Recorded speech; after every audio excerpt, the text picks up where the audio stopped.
Admission ले लिया क्योंकि जाना पड़ेगा नहीं और अपना पार्ट टाइम पढ़ते रहो और निकालेंगे। तो इस तरीके से किया। तो सर ने कई सारे क्वेश्चंस किए लेकिन मेरे पास बाकी क्वेश्चंस का आंसर नहीं था। बस उन्होंने एक ही चीज बोली कि लाइफ में सफल ही तो होना है। तो आने वाले टाइम पे बहुत सारी चीजें हैं कि आपको स्किल की भी जरूरत होगी, बाकी चीजों की भी जरूरत होगी, लेकिन मेरा सिर्फ एक ही चीज था कि सर टाइम तो है नहीं अपने पास, पढ़ाई में भी देना है, ये भी करना है, वो भी करना है, सब चीजें। तो सर ने बताया इसमें आप अपने बीएससी कर रहे हो, 3 साल करोगे, यस और नो? अगर आपके पास दिन में 2 घंटे भी है, पहले काम में आओ तो सही। और यकीन कीजिए मुझे उस समय भी वेस्टेज के बारे में कुछ समझ में नहीं आया था। जब सर ने बताया सर सिर के ऊपर से चला गया। बस इतना था कि हाँ सर की बात को मान करके आगे बढ़ो, क्योंकि मेरे सामने वो व्यक्ति है जहां पर मैं पहुंचना चाहता हूं।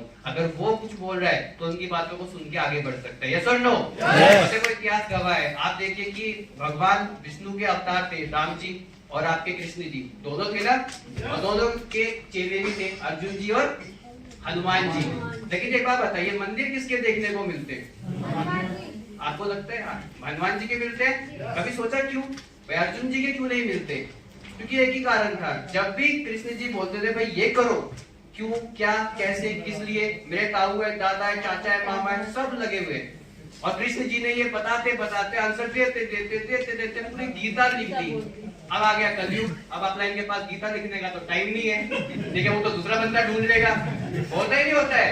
लेकिन दूसरा कैरेक्टर था हनुमान जी। आपने कभी भी देखा होगा रामायण में, जब भी कुछ बोला होगा, चाहे सत्य ही नहीं पता अपनी, हनुमान जी को क्या कहा कि जा करके लंका जाओ, लंका तो नहीं कहा था लेकिन पता करके आओ सीता जी का। तो हनुमान जी ने क्या कहा? जय श्री राम।